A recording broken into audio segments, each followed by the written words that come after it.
आप देख रहे हैं GBN express news. Gautam Buddh Nagar 13 सितंबर 2024 मत्स्य विभाग द्वारा संचालित योजनाओं का लाभ 100% पात्र व्यक्तियों को प्राप्त हो सके, इस उद्देश्य से आज माननीय मंत्री मत्स्य विभाग उत्तर प्रदेश डॉक्टर संजय कुमार निषाद ने कलेक्ट्रेट के सभागार में मत्स्य विभाग के विकास कार्यों की समीक्षा करते हुए मत्स्य विभाग के अधिकारियों से कहा कि मछुआ समुदाय के कल्याण के लिए जो भी योजनाएं प्रदेश सरकार द्वारा संचालित की जा रही हैं, उनका लाभ पात्रों को दिलाएं। कोई भी पात्र व्यक्ति योजना के लाभ से वंचित न रहे, इसलिए अधिकारीगण अभियान चलाकर योजनाओं का लाभ पात्र व्यक्ति तक पहुंचाने का काम करें।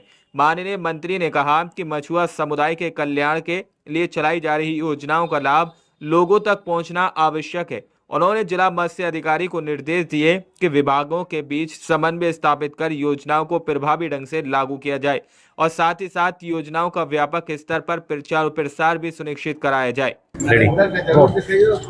संगठन में पहुंचे हैं, आज किस विषय पे बैठक हुई है और किस विषय पर? प्रधानमंत्री माननीय नरेंद्र मोदी जी, माननीय योगी आदित्यनाथ के द्वारा आज मत्स्य पालकों के मत्स्य क्षेत्र के विकास के लिए बहुत ढेर सारी योजनाएं संचालित की। उस योजनाएं धरातल पर आ जाए। पिछली सरकारों ने केवल 67 साल में 3,000 करोड़ रुपया दिया था और हमारी सरकार ने 41,500 करोड़ रुपया देकर इस मत्स्य पालकों के जीवन में और व्यापार के क्षेत्र में विकास किया। नोएडा एक डेंसिटी है, यहाँ हम हाई टेक्नोलॉजी से मछली पालें, चूँकि अभी तक था करेंगे, लेकिन हम 18 फुट के टीन को भी नट बोल्ट से गोल कर ले और उसमें एक तारप्लीन डाल दें और तुरंत पोखरे तैयार हो जाएंगे। हम दरवाजे पर मछली पाल सकते हैं और मछली पालन के साथ साथ मिल भी लगा सकते हैं।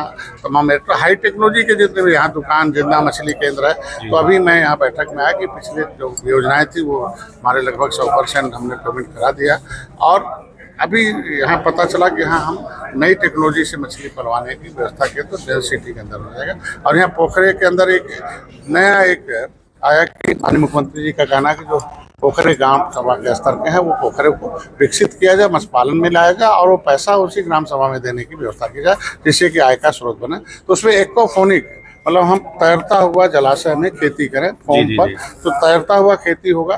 तो वो तैरते हुए खेती में पता चला पोखरे का जो गंदगी है वो पौधा खा जाएगा, पानी साफ हो जाएगा, मछली भी बढ़ेगी और होगा। तो ये तमाम बातों पर यहाँ हम लोगों ने सर, अखिलेश यादव जी ने एनकाउंटर पर सवाल उठाए हैं, जाति देखकर एनकाउंटर किए जा रहे हैं, क्या कहेंगे? कल मैंने उनका जवाब दे दिया था और बेहतर है कि जब डॉक्टर संजय की अगुवाई में 7 जून 2015 को निषाद लोग गोरखपुर में रेल पर एक अपना आंदोलन कर निषाद का बेटा अखिलेश निषाद मारा गया, तो क्या वो निषाद नहीं था? उसके लिए आवाज़ नहीं? और लोगों के भी इनकाउंटर होते हैं, उनके लिए आवाज़ क्यों नहीं उठाए? इनके आज के दिन में इनकाउंटर हुआ, उसके लिए किन परिस्थितियों में किया गया इसका जवाब पुलिस देगी। लेकिन खाली एक जाति के साथ खड़ा रहना, अपराधी की कोई जाति नहीं होती है पहली बात। अगर उनके ऊपर जो मुकदमे हैं उन्हीं के सरकार के समय है, तो अगर वो अपराधी नहीं था तो क्यों मुकदमा दर्ज कर गया? तो अगर अपराधी है तो किन परिस्थितियों में गोली मारा गया उसका जवाब पुलिस देगी। देखिए, लगातार पिछले कुछ दिनों से बारिश हो रही है और आगे की संभावना है। इसके दृष्टिगत अलर्ट जिले में जारी किया गया।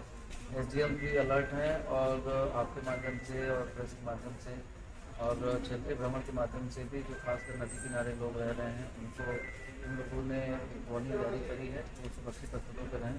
कुछ जगहों पर जल भराव की समस्या और शिकायत मिली है, तो वहाँ पर भी ये अलर्ट जारी किया गया है कि वो लोग सुरक्षित स्थलों पर उपस्थित हो जाएँ। और हर जगह पे हमारे अधिकारी भ्रमणशील हैं।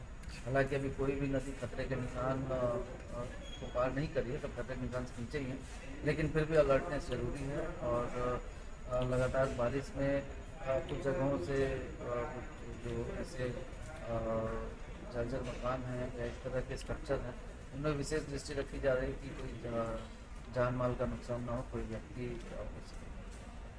सर, जेवर के रनेरा गांव में भी पानी की स्थिति बनी हुई है, वहाँ प्रशासनिक टीम पहुंची थी आपकी से? वहाँ पे भी अभी पिछले 3-4 दिनों में, क्योंकि लगातार बारिश खूब हो रही है और पीछे से भी नहर का पानी आ रहा था, तो कुछ जल जमाव हमारे 2-3 गाँव में हो गया था। हमारे अधिकारी पिछले 4 दिनों से लगातार गाँव में कैंप किए हुए हैं और कहीं पे एक नहर की भी शिकायत आ रही थी, ड्रेन की भी, जहाँ पर थोड़ा सा ब्लॉकेज था, उसको क्लियर कर दिया गया है। तो पानी बहुत तेज़ी से निकल रहा है। हालांकि जब तक बारिश होती रहेगी तब तक थोड़ा सा पानी कम होगा, लेकिन हम लोग स्थिति पर नज़र बनाए हुए हैं। जो लोग प्रभावित लोग हैं उनको सुरक्षित जगहों पर शिफ्ट कर दिया गया है और प्रशासनिक टीम पूरी लगी हुई है। किसी को कोई नुकसान नहीं होने दिया जाएगा और प्रयास है कि जल्दी जल्दी पानी ना गया है। मैनेजमेंट से भी वार्ता की गई है। आरटी की इन जनरल एक स्कूल की बात नहीं है। आरटी की इन जनरल हमारे पास जो कंप्लेंट्स आती है तो अक्सर उसकी मीटिंग हमारे द्वारा या एडीएम के द्वारा की जाती है और हम लोग का काफ़ी इसमें अच्छा इस बार का रिस्पांस रहा है। बहुत सारे एडमिशन्स हुए हैं।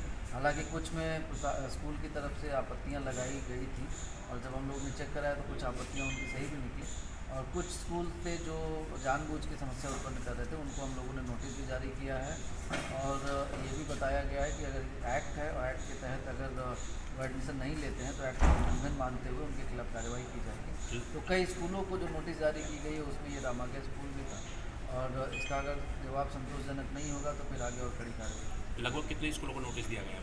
ये बहुत सारे हैं।